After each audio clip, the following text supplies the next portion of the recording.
hampir setahun dikungkung pandemi COVID-19, protokol kesehatan justru harus semakin ketat. Saya, Anda, kita terbelenggu, kegamangan dan ketidakpastian.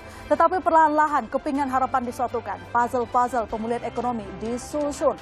Sektor properti akan dapat keistimewaan, terutama masyarakat yang membutuhkan rumah baru. Kompas TV kutip dari pidato Wakil Presiden Maruf Amin. Kebutuhan rumah tahun ini mencapai 11,4 juta unit. Tetapi siapa yang bisa beli rumah kalau pendapatan serba tak pasti? Nah, tahun ini belum pasti. Tetapi pemerintah punya ambisi. Backlog atau defisit rumah 2024 akan ditekan jadi 5 juta unit. Cara paling jitu memang jangka pendek dulu. Selesaikan tahun 2021 lewat relaksasi uang muka 0% yang dirilis Bank Indonesia. Kapan? Bebas uang muka rumah pertama akan berlaku mulai 1 Maret 2021 sampai 31 Desember 2021. Persoalannya, menurut hasil survei Indeks Keyakinan Konsumen IKK yang dirilis Bank Indonesia, indeks ini merosot dari 96,5 pada Desember 2020 menjadi 84,9 pada Januari 2021. Angka yang meninggalkan level optimistis di level 100. Artinya, ekspektasi konsumen terhadap kegiatan usaha dan penghasilan serta ketersediaan lapangan kerja melemah dalam 6 bulan mendatang. Mungkinkah jamu manis Bank Sentral digabung dengan relaksasi OJK agar sektor properti bergerak? Tokcer membangkitkan ekonomi. Uang muka 0%, apakah saat yang tepat untuk membeli rumah?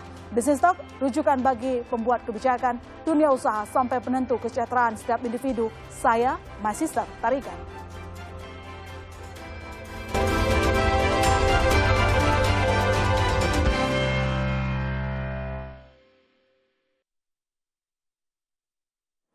Ya, selamat malam saudara. Narasumber Bisnis Talk hari ini sangat lengkap karena kami tak pernah setengah-tengah membahas isu. Saya sapa dulu narasumber untuk segmen pertama yaitu Anung Herlianto, Direktur Eksekutif Kepala Departemen Penelitian dan Pengaturan Perbankan OJK. Selamat malam Pak Anung. Malam, my sister. Iya, malam. Apa kabar Pak? Sehat-sehat. Sehat, alhamdulillah. Ya.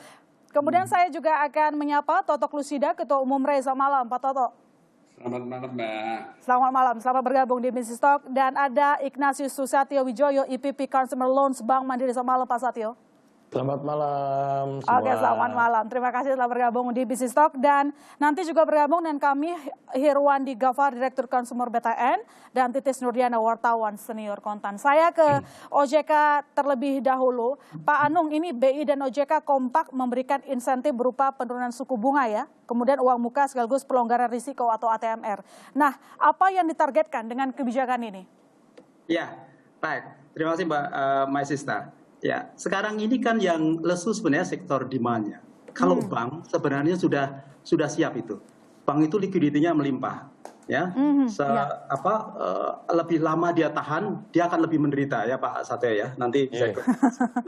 Oleh karena itu untuk sisi supply dari sisi debitur, Bank Indonesia sudah memberikan relaksasi itu, DP 0%. Nah, dari si perbankan, kita juga membantu Pak Satyo dan kawan-kawan di perbankan dengan menurunkan, merelaksasi dari si ATMR. Ya. Dan juga nanti bagi bank-bank lain juga turut berperan yang kira-kira ATMR-nya kalau mereka berhitung ya itu karnya tidak akan mengganggu karnya ketika dia memberikan melakukan ekspansi. Oke. Jadi sementara gitu yang kita expect, kita akan menciptakan dari sisi demand-nya. Ya, supaya nanti lainnya juga tertarik untuk memberikan pinjaman. Kira-kira begitu. Mencetak demand dengan adanya kebijakan duet LTV maupun AMTR gitu ya. Saya ke Bank Mandiri dulu. Pak Satyo, apakah yang disebutkan tadi oleh Pak Anung kan likuiditas perbankan saat ini banyak gitu kan, jadi tidak perlu dikhawatirkan. Dan tadi katanya untuk kebijakan MTR dan juga LTV adalah untuk menciptakan demand. Apakah ini mampu meningkatkan permintaan kredit properti? Ya, memang dengan kondisi seperti ini, secara likuiditas perbankan kita tidak ada masalah. Ya. Yang menjadi challenge buat kita adalah memang daya beli masyarakat yang menurun. Oke. Di mana kondisi pembeli rumah saat ini bergeser yang sebelumnya tidak hanya untuk pembeli rumah pertama, tapi juga para investor. Nah, yang investor itu menghilang atau berkurang jauh. Yang tinggal adalah pembeli rumah pertama. Nah, pembeli rumah pertama ini memang kalau kita lihat di tahun lalu, yang rumah subsidi itu tidak turun penjualannya. Dia tetap tinggi yang memang yang agak menurun adalah rumah yang menengah ke atas, yang di atas mungkin 2M ke atas, tapi rumah di bawah 1M, 300 sampai 1M tetap cukup baik. Mungkin nanti Pak Toto juga bisa mengonfirmasi, begitu Mbak. Oke, Pak Toto, ini tadi disebutkan apakah memang benar permintaan rumah untuk yang sektor untuk investasi itu kurang, yang ada mungkin sekarang yang paling banyak masih end user, dan apakah Anda optimis dengan kebijakan duet LTV maupun MTR ini bisa meningkatkan penjualan properti? Ya, terima kasih. Yang pertama yang ingin saya sampaikan terima kasih kepada BI dan OJK, Pak Anung. Ini juga jadi contoh untuk antar institusi lain yang ada di Indonesia, bahwa kolaborasi itu penting, bukan saling menjatuhkan.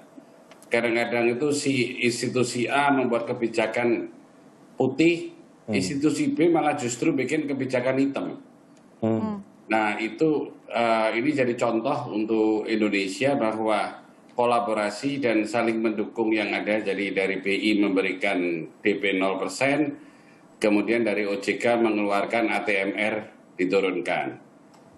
Ini sangat menjadi contoh yang baik. Yang kedua yang ingin saya sampaikan bahwa memang di kondisi 2020 itu dari end user kita, tadi yang disampaikan oleh Pak Satyo bahwa semuanya itu hampir 95% lah, bahkan mungkin 99% ya, itu dari rumah pembeli yang ingin memiliki rumah, jadi yang mau dihuni. Dan kebanyakan dari kaum milenial, sehingga memang harganya masih di sekitar antara 300 sampai 2 miliar itu yang tertinggi yang ada, mencapai 82,6%. Gitu. Jadi itu yang memang meningkat luar biasa. Memang sempat turun di periode terakhir penjualan kita. Kenapa? Karena ada isu yang lockdown total itu. Itu membuat sentimen negatif lagi, sehingga kita turun lagi. Itu kira-kira. Oke, Pak Toto tadi memuji kebijakan yang harmonis. Ini artinya apakah Anda yakin penjualan properti akan naik? Oh pasti, kita targetnya di tahun 2021 itu minimal kita naik di 5%. Minimal 5%? Ya. Hanya dengan kebijakan ini? Oh enggak. Tapi ada yang lain, termasuk Pak Satyo harus mengucurkan kredit, itu yang terpenting. Kalau kebijakan OJK tapi Pak Satyonya gitu ya, Pak. bukan mantuk-mantuk, saya juga kesulitan. Oke, saya ke Pak Satyo. Itu kita support, tadi, Pak. Itu tadi kata Pak Toto, Pak Satyo. Bagaimana nih? Kenapa perbankan kok mungkin agak sedikit mandek menyalurkan kredit properti? Buat kami tidak mandek. Kita justru mendukung sekali untuk penjualan properti. Memang dari sisi demand-nya sendiri itu yang memang jauh menurun, Mbak Lona.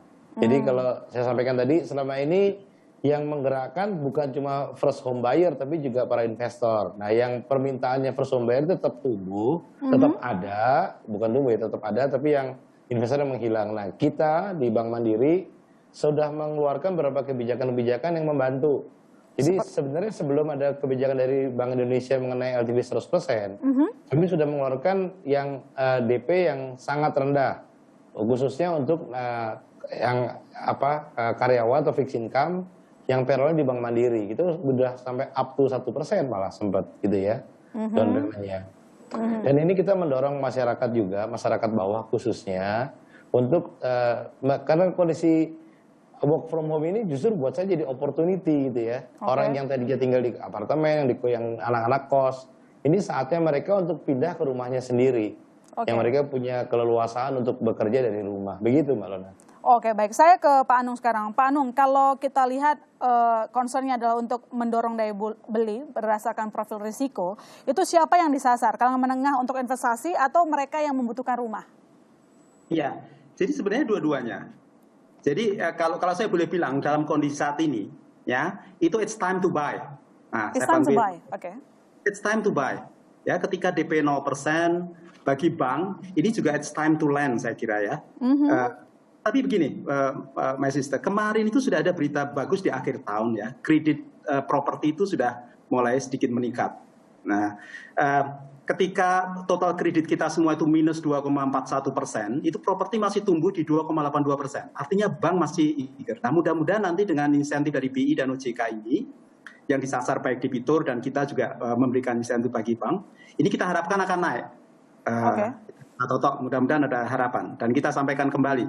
Jadi itu level bawah dan juga level atas itu sebenarnya juga punya masih memiliki. Cuman level atas itu masih menahan. Ya, kira-kira atau berharap mungkin spekulasinya mau mudah-mudahan turun lagi dalam kondisi begini gitu ya.